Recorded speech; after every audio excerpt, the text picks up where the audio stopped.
have an oral exam today, Swedish exam. You know, I've been learning Swedish since I came to Sweden, and so far so good. I can converse to some extent, but the problem is you hardly have people to converse with. That's just the challenge I have right now. I would give anything to have somebody, like a Swede or somebody who's already good in Swedish to converse with every day, like to just to strengthen my conversation in Swedish. That's the only problem I have. I know all these words, but I don't use them except for when I'm in class. I know when you're in class, you are not all at the same level of proficiency. You're not at the same level of fluency. So sometimes I speak, they don't understand because they don't know the words I use. Sometimes they also speak and I don't know, I don't understand because some of the words they use, I don't know them. So it would be nice to have somebody who speaks better, who's already good at the language, so that they can correct me as I speak and as I can learn from them as I hear them speak also.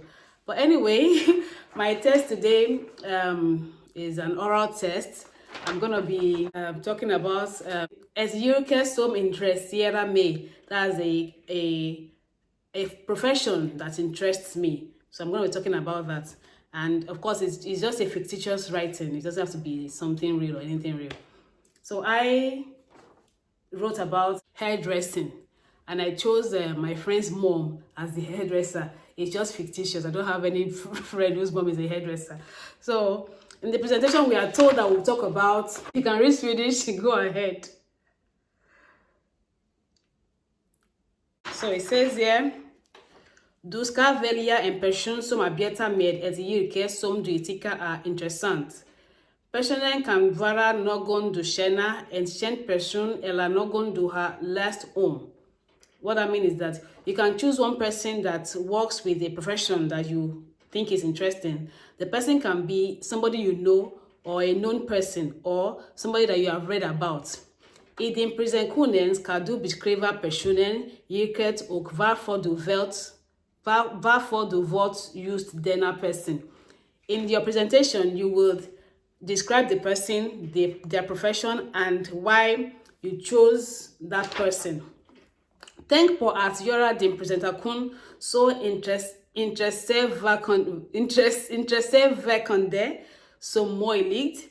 Till exempel genom att lyfta fram oväntade, spännande eller viktiga delar av yrket. What that means is that you should think about making your presentation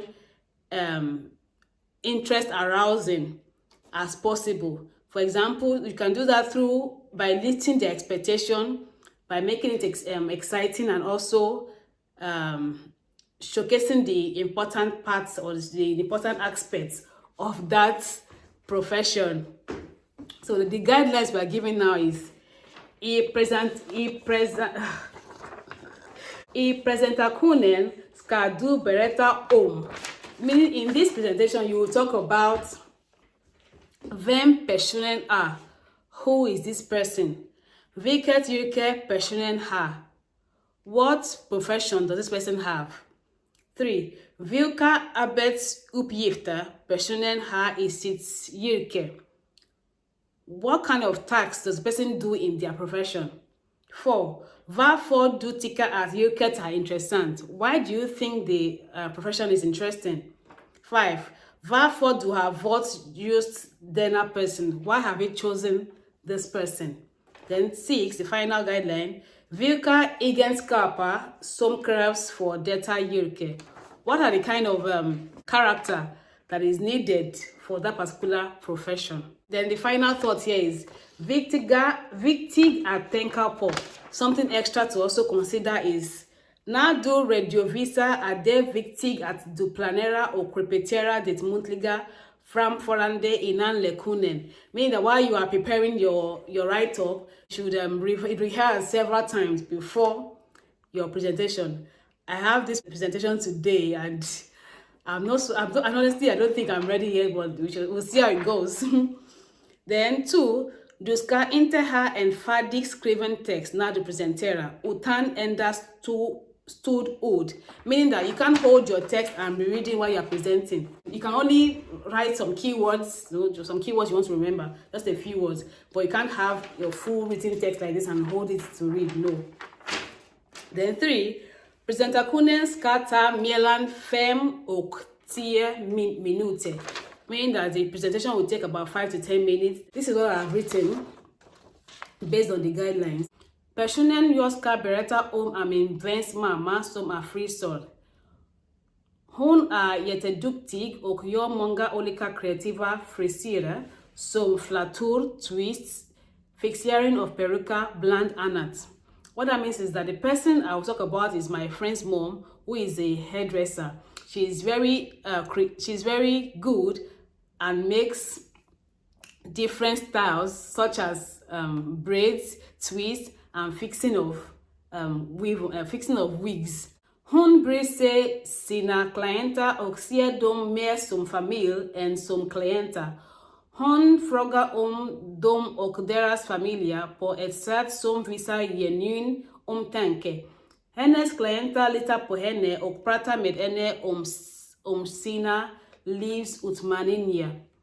What that means is that she cares about her customers and sees them more as family than as clients. She asks about them and their family in a way that shows genuine concern. Her clients trust her and talk to her about their life challenges. So I think with these few points of mine, I am good to go. I just need to commit this to memory. I think this is okay because when it comes to things like this, the more you write, the more errors you make. So I just decided to write as this much so that the errors will be minimized. Yeah. On as mycket social och trevlig. Hon är jätteduktig och kan göra många olika kreativa frisyrer som flattor, twists och fixering av peruka. Jag valde min väns mamma eftersom hon är en förebild för mig. Hon är alltid varit en stolt killare för mig. Hon uppmuntrade mig att starta mitt första eget färdigmatföretag. Hon lät mig visa upp min varor i hennes butik utan kostnad. Hon bryr sig sina klienter och ser dem mer som familj än klienter.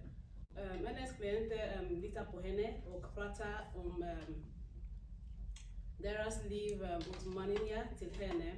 Bye, thanks for stopping by. I'll see you in my next one. Bye.